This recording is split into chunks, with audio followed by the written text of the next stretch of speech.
In a city where the air always smelled faintly of exhaust fumes and the streets buzzed with the constant hum of traffic, Dr. Marcus Reed stood out.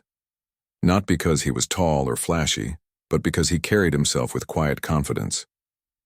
A black man in his early 30s, Marcus had earned respect for his skill as a doctor at St. Mary's Hospital.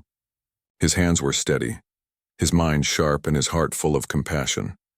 But what no one knew, what he kept carefully hidden, was that Marcus wasn't just an ordinary doctor. Beneath his calm exterior lay a secret. He possessed extraordinary powers passed down through generations in his family. Powers that could heal wounds instantly, even in the chaos of battle. Marcus's day began like any other. The sun had barely risen when he stepped into the hospital, clutching his coffee cup and exchanging polite greetings with the nurses on duty. The hospital was already bustling with activity.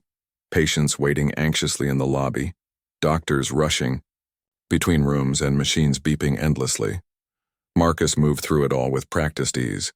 He checked on a young boy recovering from surgery, reassured a worried mother about her daughter's fever, and stitched up a construction worker who'd cut his hand on the job. To everyone around him, Marcus seemed like the perfect picture of professionalism. Yet inside, he often felt weighed down by the world outside these walls. Outside the hospital, life wasn't so kind to Marcus. Despite his achievements, racism lingered like a shadow he couldn't escape. Some people stared at him suspiciously when he walked into certain neighborhoods. Others muttered insults under their breath when they thought he couldn't hear.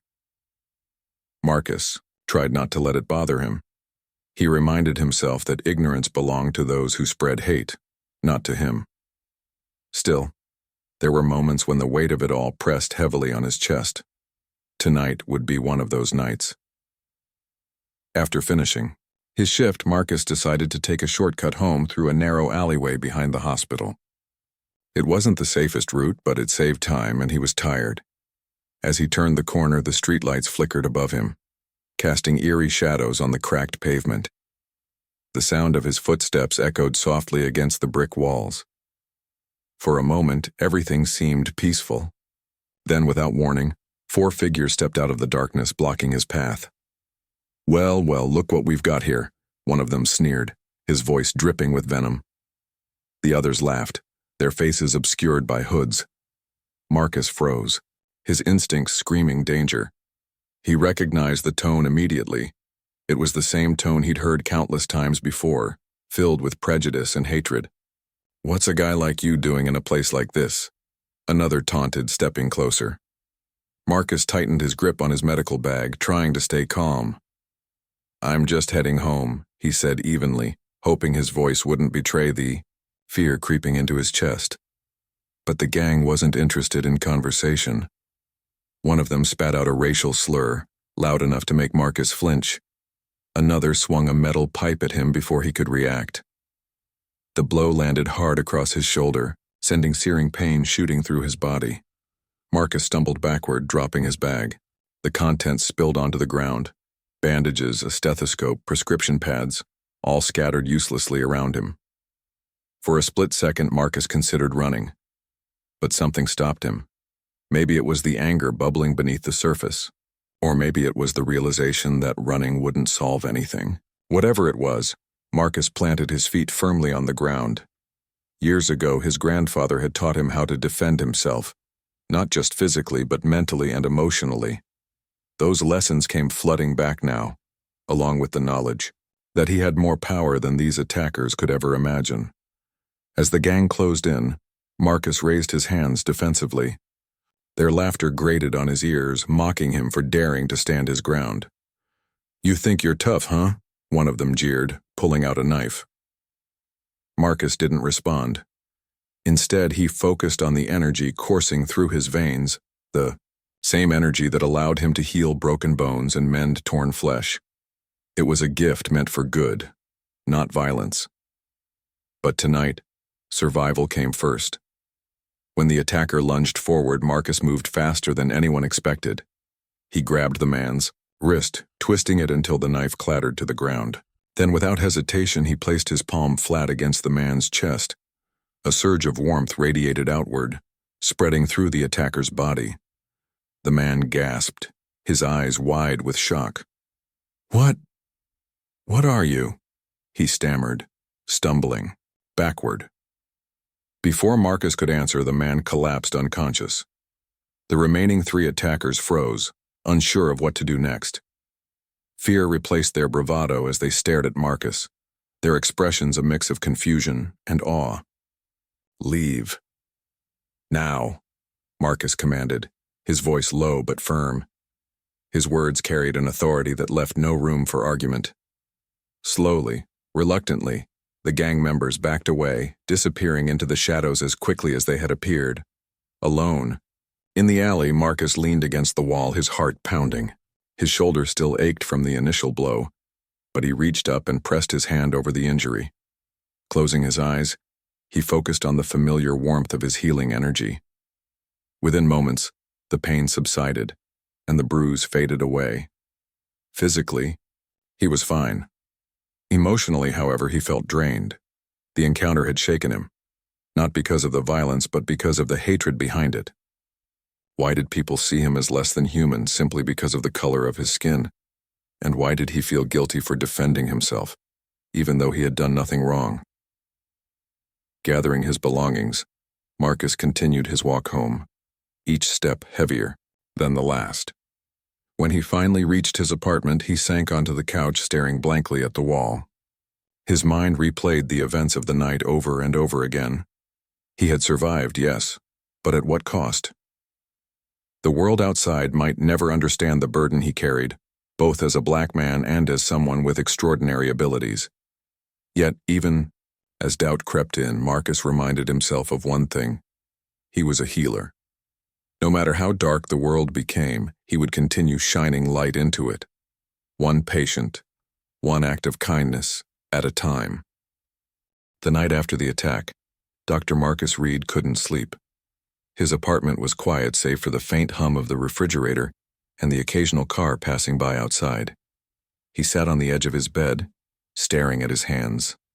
They were steady, now just like they always were when he worked in the hospital, but tonight they felt different, charged with a strange energy that lingered even after the adrenaline had faded. The memory of what he'd done in that alley kept replaying in his mind. The way he'd grabbed the attacker's wrist, twisted it with precision, and then pressed his palm against the man's chest. That moment, the surge of warmth, the look of shock on the attacker's face, it haunted him.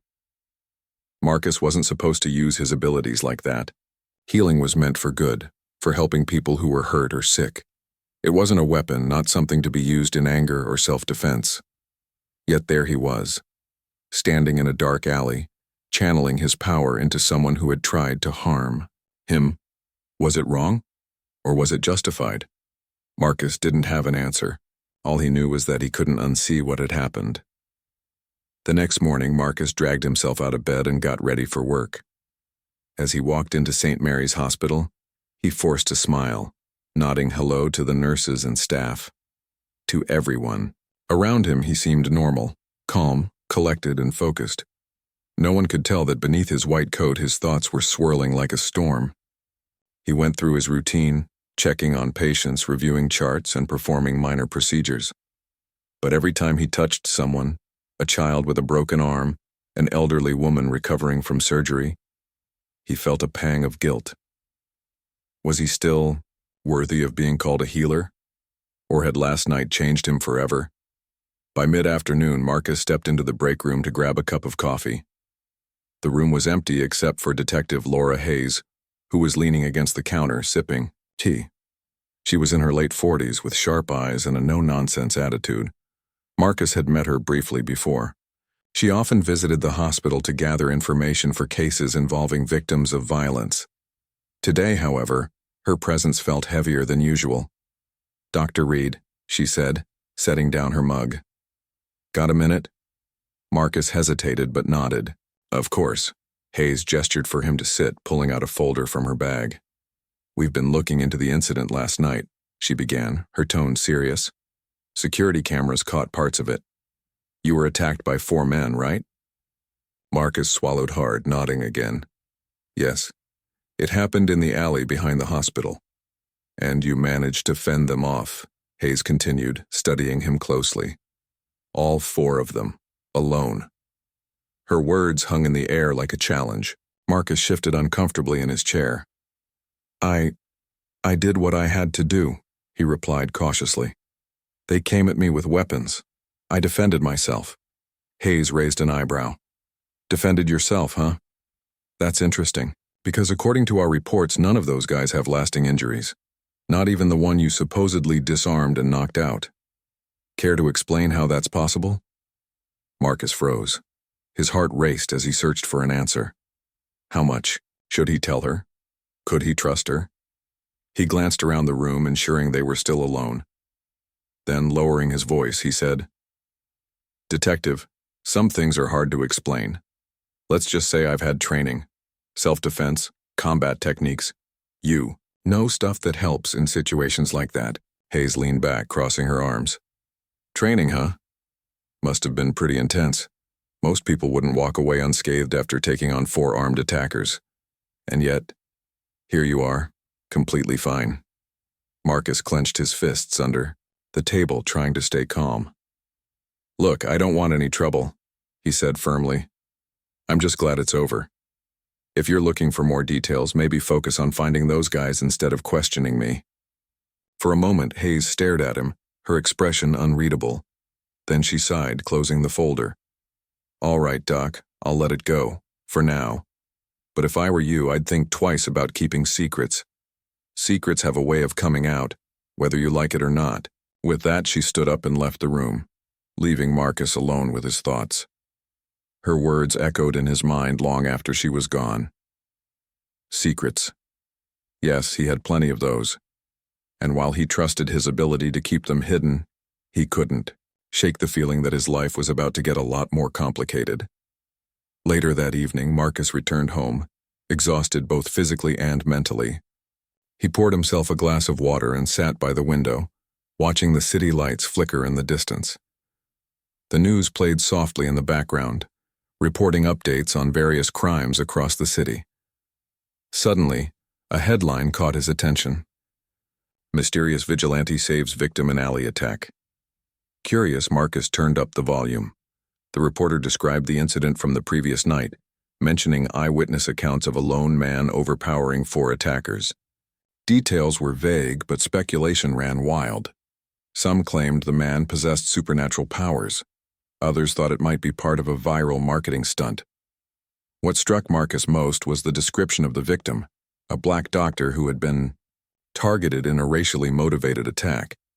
His stomach churned as he realized the story was gaining traction. People were talking about him, even if they didn't know his name. The gang members themselves had started spreading rumors, claiming they'd been attacked by some kind of magical force. Their exaggerated tales painted Marcus as something otherworldly, a figure of myth rather than reality. While it amused him slightly to hear their fearful accounts, it also worried him. Rumors had a way of spiraling out of control, especially in a city hungry for drama.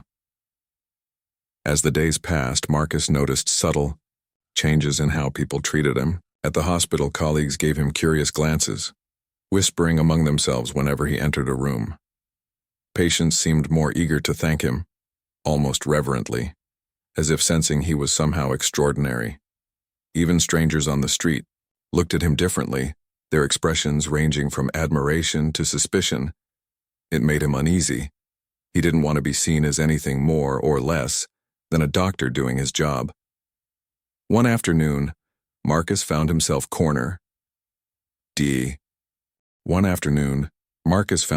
cornered, not by attackers this time, but by a group of reporters waiting outside the hospital.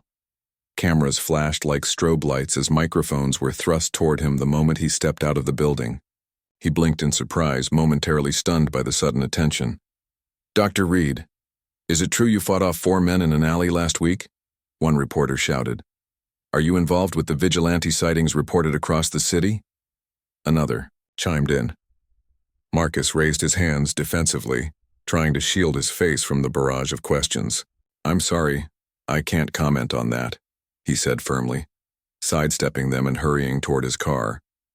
But the reporters weren't letting up. They followed him, shouting louder, until he finally got into his vehicle and drove away, his heart pounding. For the rest of the day, Marcus felt uneasy. The media frenzy was unexpected and unwelcome. He didn't want to be in the spotlight. All he wanted was to live quietly, heal people, and keep his extraordinary abilities hidden. Yet here he was, being dragged into something much bigger than himself. The thought of his secret getting out terrified him. What would people think if they knew the truth? Would they call him a hero or a monster? Later that evening, Detective Laura Hayes showed up at Marcus's apartment unannounced. She knocked on the door just as Marcus was about to sit down with a cup of tea. When he opened the door, her expression was grim. "We need to talk," she said without preamble, stepping inside before he could protest. Marcus closed the door behind her, feeling a knot form in his stomach. "What's going on?" Hayes held up a folder filled with papers. "The gang members who attacked you, they're talking, and their stories are unusual to say the least." Marcus frowned. "Unusual how?" "They claim you used some kind of magic to knock them out," Hayes explained, her tone skeptical yet curious. "One of them says you touched him, and he felt this weird warmth spreading through his body. Another swears you healed his injuries instantly. None of them have any lasting damage despite the weapons they were carrying." Marcus sighed, running a hand over his face. "Detective, I don't know what they're saying, but—" "Cut the act, Dr. Reed," Hayes interrupted, her voice sharp. "I've seen enough odd things in my line of work to know when someone's hiding something. You're not just a doctor, are you?" Marcus hesitated, torn between denial and confession. Finally, he gestured for her to sit down. "All right," he said quietly. "You're right. There's more to me than meets the eye. But what I'm about to tell you has to stay between us. Can I trust you?" Hayes nodded, intrigued. "Go ahead." Taking a deep breath, Marcus began to explain. He told her about his family's legacy, a gift passed down through generations that allowed him to heal wounds instantly. He described the ancient techniques his grandfather had taught him, combining combat training with the ability to channel energy into others. He admitted that while he rarely used these powers, last night had been an exception. Survival had forced his hand. As he spoke, Hayes listened intently, her skepticism slowly giving way to fascination. "So you're telling me you can fix people?" she asked, her voice tinged with disbelief. "Yes," Marcus replied, meeting her gaze. "But it's not a party trick. It's a responsibility. I use it to help people, not hurt them." Hayes leaned back in her chair, processing everything. "This changes things," she murmured. "If word gets out, you'll become public enemy number one, or a national sensation. Either way, your life will never be the same." Marcus nodded, grimly. "That's why no one can know. Not yet, anyway." Over the next few days, Marcus and Hayes worked together to piece together the events of the attack. With her help, Marcus agreed to testify against the gang members, ensuring justice for the hate crime. During the trial, Marcus spoke candidly about the impact of racism, urging the court to recognize the humanity in everyone, regardless of race. His words resonated deeply, earning both praise and criticism. Some called him a hero, others dismissed him as naive. Despite the backlash, Marcus found solace in continuing his work. He began mentoring young doctors, sharing stories of perseverance and compassion. Though he remained cautious about revealing his full abilities, he embraced his role as a beacon of hope in a divided world. Late one night, as he gazed at the city skyline, Marcus reflected on his journey. The attack had tested him in ways he never imagined, forcing him to confront both his fears and his strengths. He realized that true healing extended beyond physical wounds. It required mending hearts and minds, too. And so, Dr. Marcus Reed continued walking the path of a healer, determined to leave the world better than he found it. Whether facing racism, violence, or doubt, he carried within him the unshakable belief that love and understanding could overcome anything. The following weeks brought new challenges. Rumors about the mysterious vigilante persisted, fueling speculation online and in the news. Some claimed Marcus was part of a secret organization protecting the innocent. Others accused him of using illegal technology or even sorcery. Despite the chaos, Marcus kept his head down, focusing on his patients and avoiding the limelight. At the hospital, life returned to a semblance of normalcy. Colleagues stopped whispering about him, though occasional glances reminded him that whispers still lingered. Patients, however, seemed to sense his sincerity. They trusted him implicitly, seeking comfort in his presence. For Marcus, this connection meant everything. It reminded him why he became a doctor in the first place, to make a difference, however small. One day, a young boy named Jamal came into the emergency room with a broken arm. His mother, visibly shaken, explained that they had been victims of harassment on their way home. As Marcus examined Jamal, he noticed the fear in the boy's eyes. It mirrored the fear he'd felt during his own encounter in the alley. After setting the boy's arm and ensuring he was comfortable, Marcus took a moment to speak with him. "You're stronger than you think," Marcus said gently. "People may try to bring you down, but you have the power to rise above it. Never forget that." Jamal looked up at him, wide-eyed. "Really?" "Really," Marcus replied with a warm smile. "And if you ever need someone to talk to, I'm here." Moments like these reaffirmed Marcus's purpose.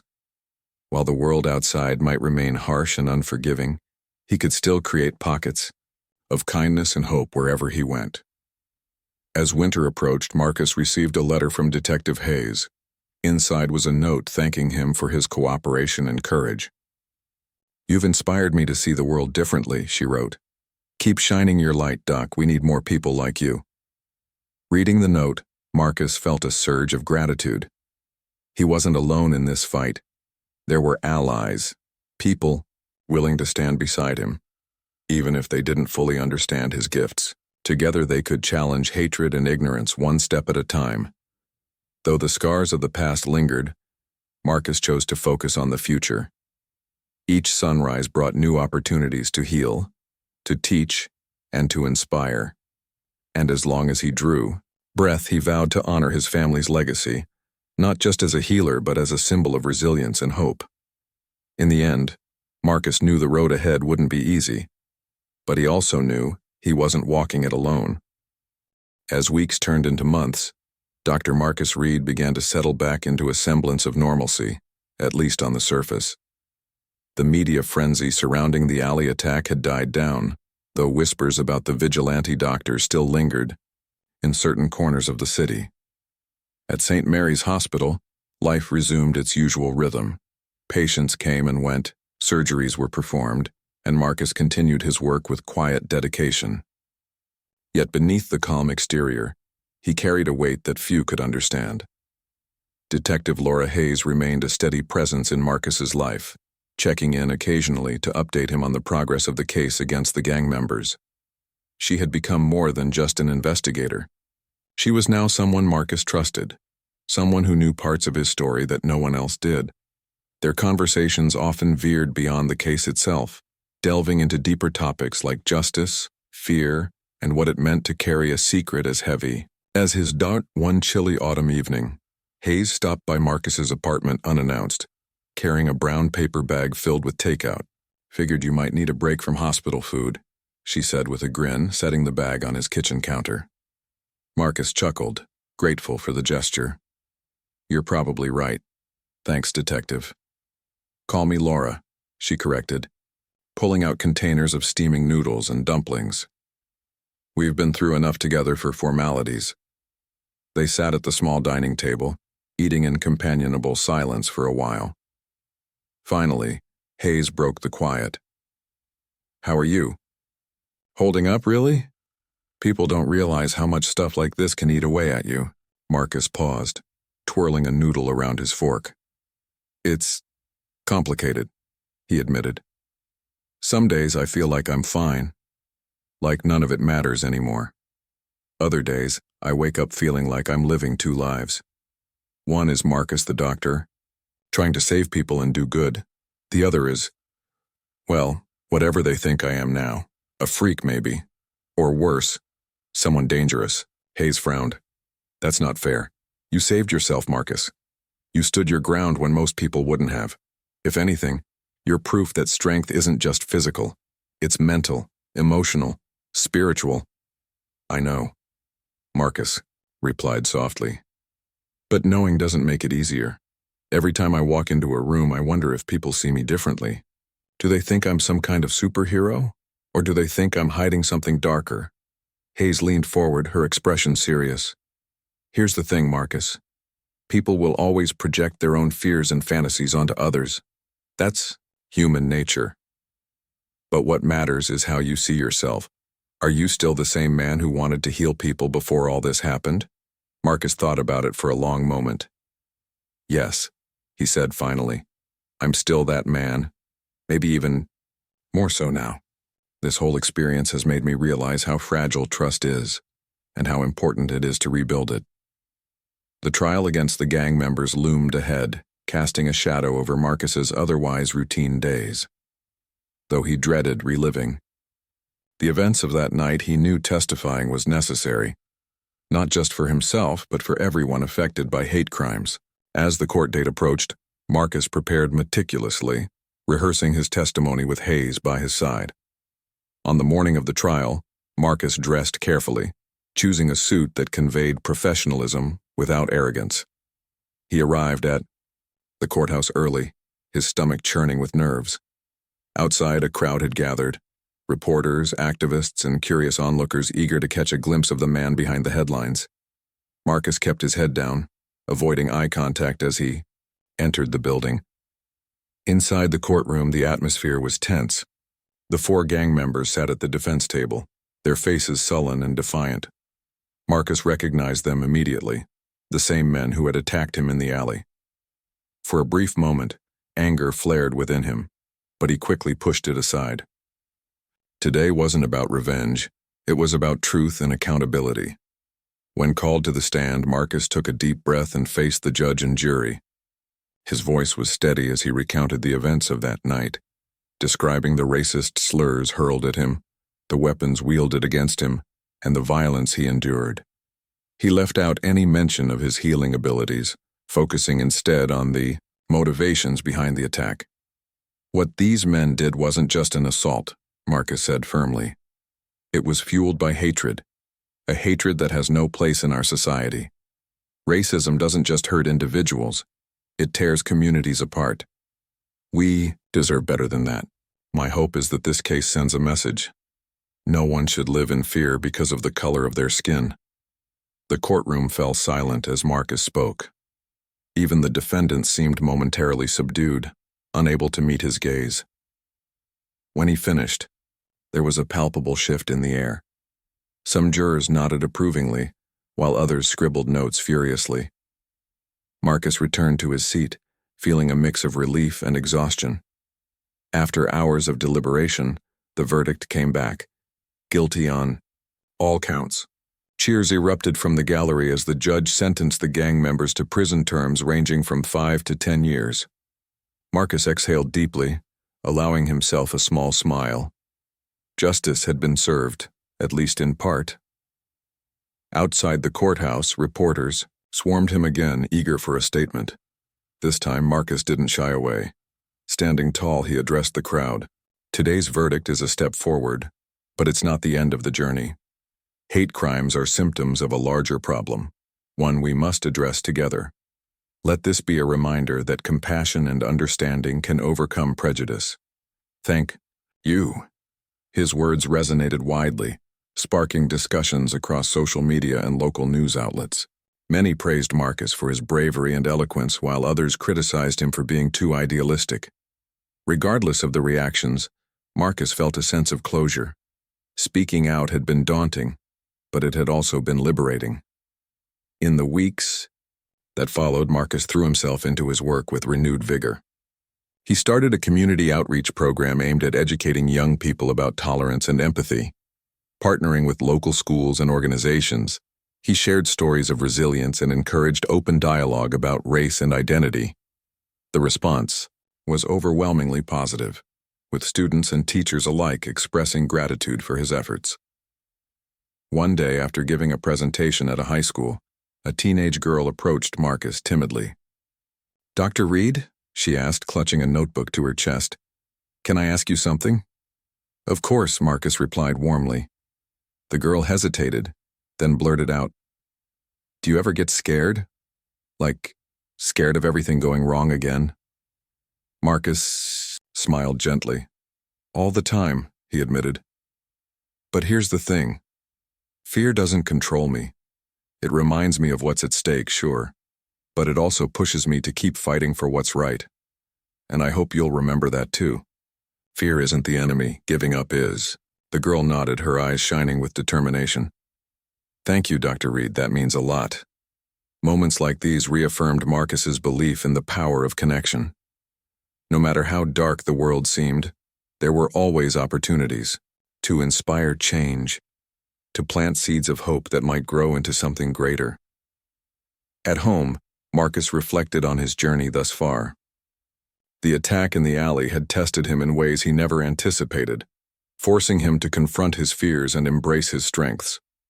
While he still guarded his secret abilities closely, he no longer saw them as a burden.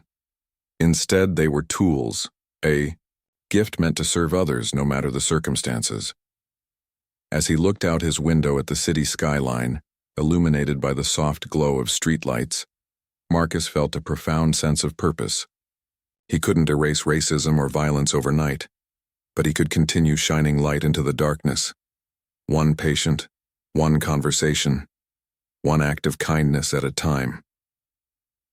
And so, Dr. Marcus Reed pressed onward, carrying within him the unshakable belief that love and understanding could triumph over hate. Whatever challenges lay ahead, he was ready to face them, not as a victim, but as a healer, a fighter, and a beacon of hope. The months following the trial brought significant changes to Dr. Marcus Reed's life, both personally and professionally. The city seemed to be buzzing with newfound energy, as if his testimony had ignited a spark of awareness among its residents. Conversations about racism, hate crimes, and healing were happening in places where they had once been avoided: schools, workplaces, community centers, and even casual gatherings at coffee shops. Marcus found himself at the center of these discussions, not because he sought attention, but because people genuinely wanted to hear his perspective. His outreach program gained traction quickly, drawing support from unexpected quarters. Local businesses donated funds, volunteers signed up in droves, and schools invited him to speak regularly.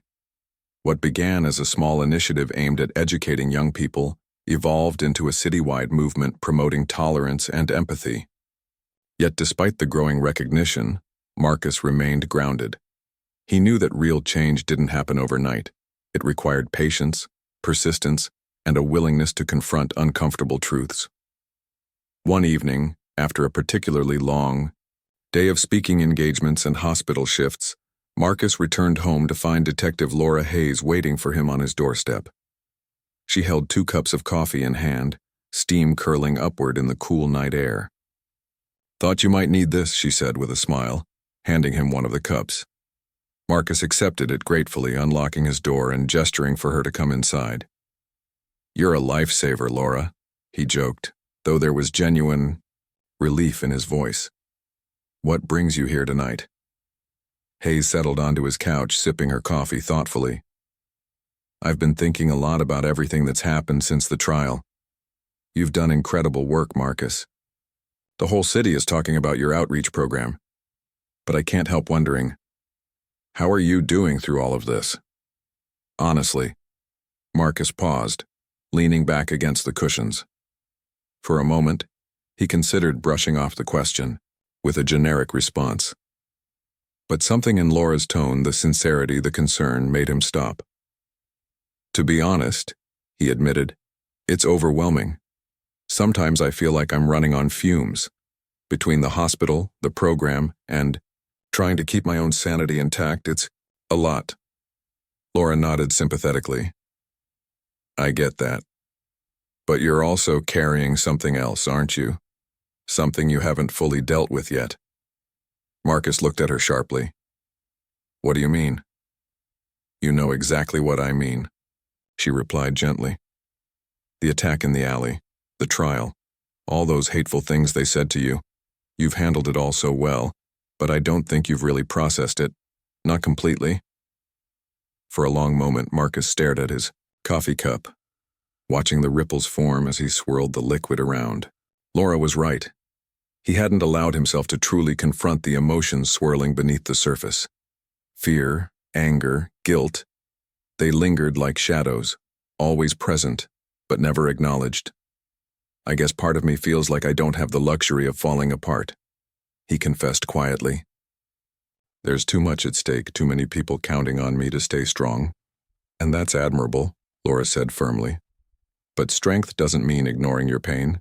It means facing it head on and letting it shape you, not break you. Her words struck a chord deep within Marcus. He realized that while he had spent months helping others heal, he had neglected his own wounds. The memory of the alley attack still haunted him, not just because of the violence, but because of the hatred behind it. It wasn't enough to simply move forward. He needed closure. Determined to take control of his emotions, Marcus decided to revisit the alley where the attack had occurred. Late one Saturday afternoon, when the streets were quiet and the sun cast golden hues over the buildings, he stood at the spot where everything had unfolded. The narrow passageway looked different now, less menacing, almost ordinary. Yet as he closed his eyes, the memories came rushing back. The sound of footsteps echoing off the walls, the weight of the metal pipe striking his shoulder, the cold glint of the knife pointed at his chest. For the first time, Marcus let himself feel it, all of it. The fear, the anger, the shame. Tears pricked at the corners of his eyes as he whispered aloud, "Why did they hate me so much? What did I ever do to deserve that?" He didn't expect an answer, but strangely, one came. A soft voice broke the silence. "You didn't deserve any of it." Startled, Marcus turned to see a young woman standing nearby, clutching a sketch pad. She looked no older than 20, with curly hair pulled into a messy bun and paint smudges on her hands. "Sorry," she said quickly. "I didn't mean to eavesdrop. I heard you talking and I couldn't help myself." "It's okay," Marcus replied, wiping his face discreetly. "Were you drawing here?" The woman nodded, holding up her sketch pad to reveal a charcoal rendering of the alley. "I like to capture forgotten places," she explained. "They tell stories, you know, like this one. It's dark and gritty, but there's beauty and resilience. That's why I stayed when I saw you standing here." Marcus studied the drawing, struck by its raw emotion. "It's beautiful," he murmured. "Thank you for sharing it." The woman smiled shyly. "If it helps, I think you're pretty resilient too. Whoever hurt you, they didn't win. You're still here, still fighting." Her words resonated deeply. Marcus felt a lump rise in his throat as he extended his hand. "I'm Marcus." "Sophie," she replied, shaking his hand. "Nice to meet you." As Sophie packed up her supplies and walked away, Marcus felt lighter somehow, as though releasing some of his pain into the open air had freed him.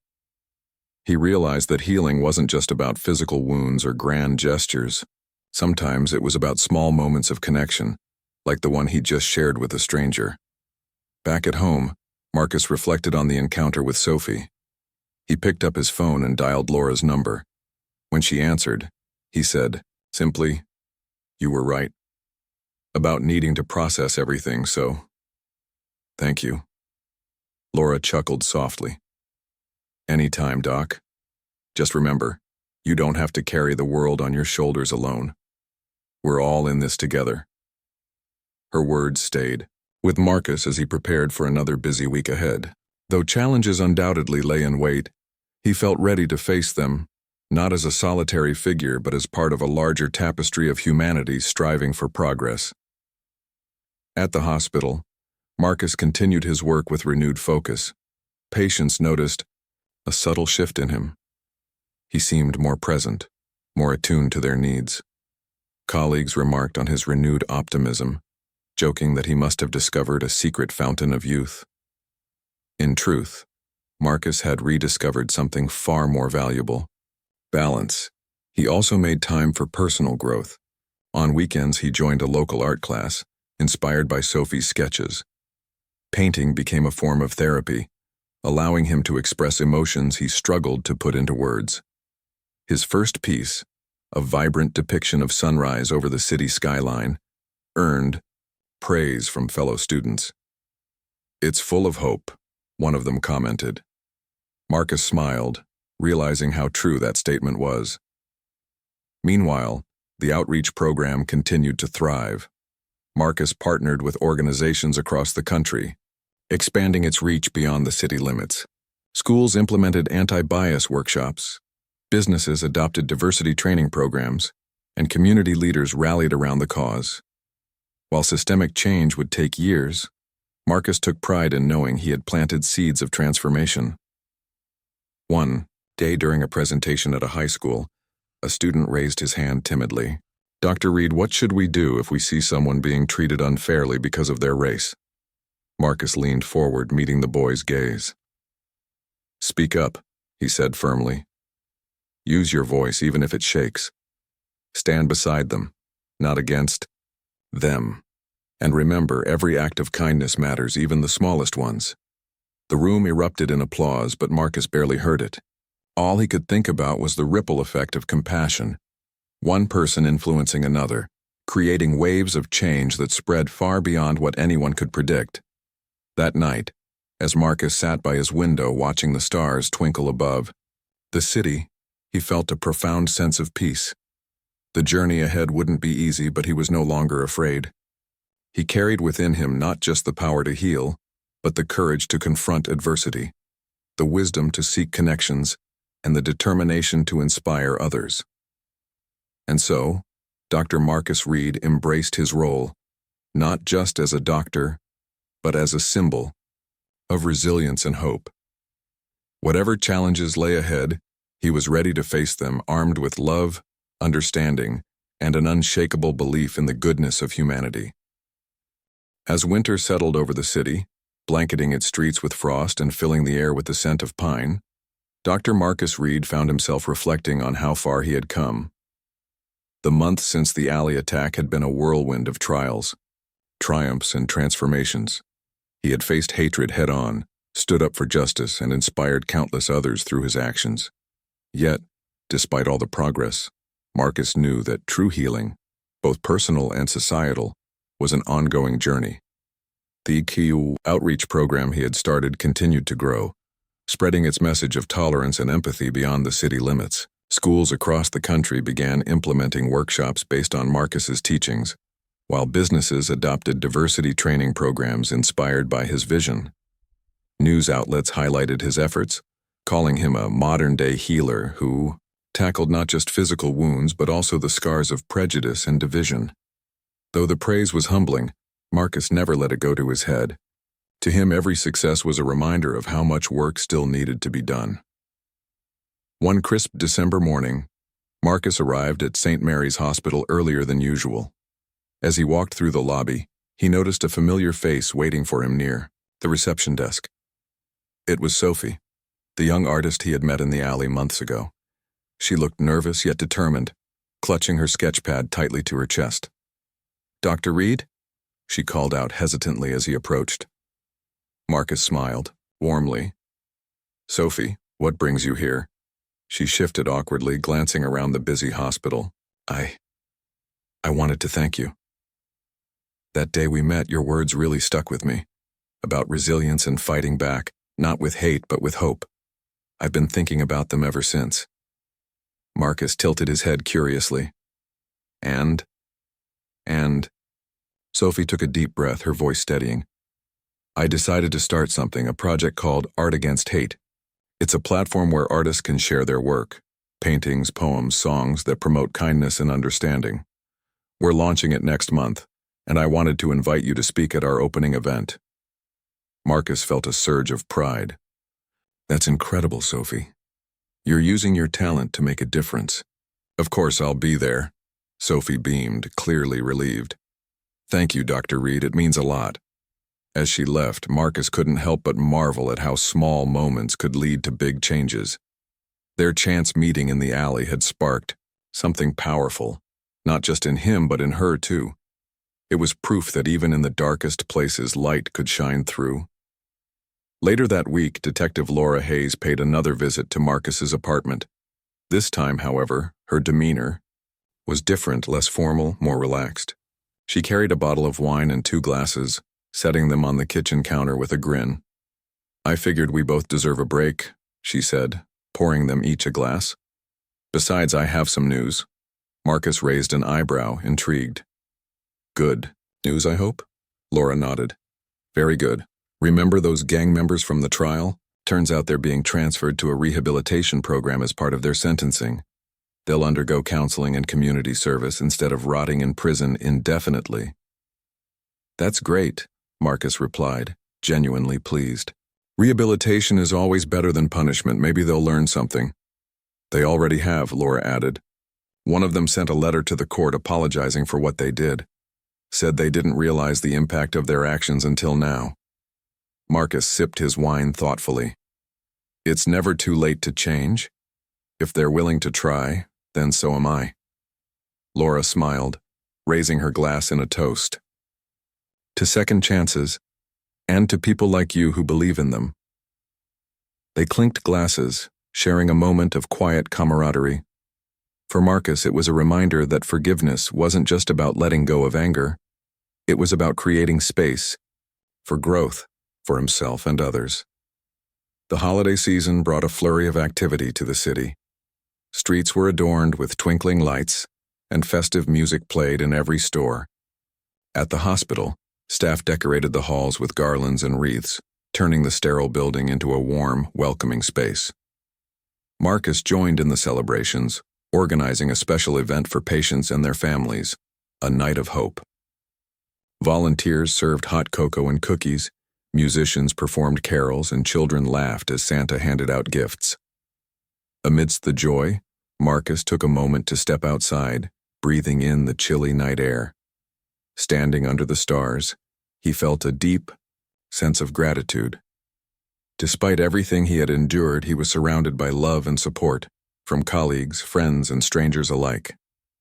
Even the scars of the past seemed less daunting now, softened by the bonds he had forged along the way. His thoughts drifted to his grandfather, the man who had taught him about healing and resilience. "You'd be proud," Marcus whispered, aloud, imagining his grandfather smiling down at him. "I'm doing my best to carry the torch." On New Year's Eve, Marcus attended the launch of Sophie's Art Against Hate project. The event was held in a spacious gallery downtown, filled with vibrant artwork and enthusiastic attendees.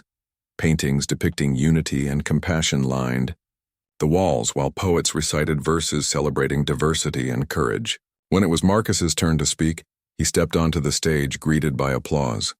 "Tonight," he began, his voice steady and clear, "we celebrate creativity, connection, and the power of art to heal.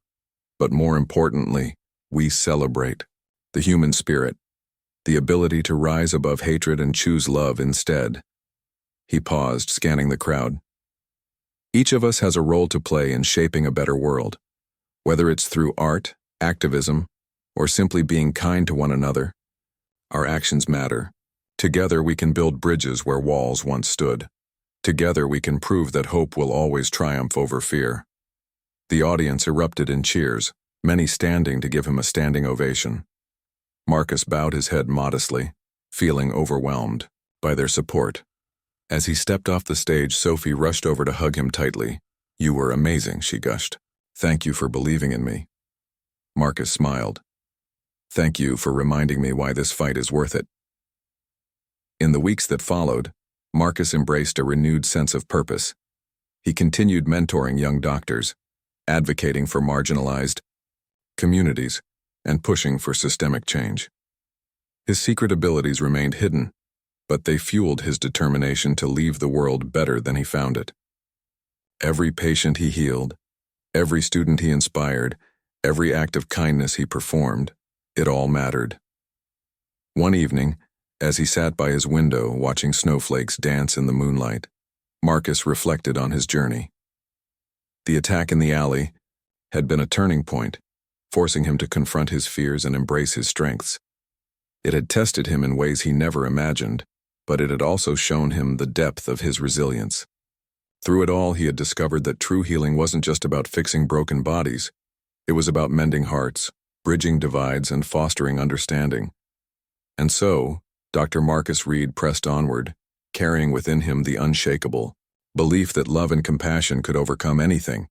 Whatever challenges lay ahead, he was ready to face them, not as a victim, but as a healer, a fighter, and a beacon of hope. For Marcus, the future wasn't just something to endure, it was something to create, and he intended to shape it with every ounce of strength, wisdom, and humanity he possessed.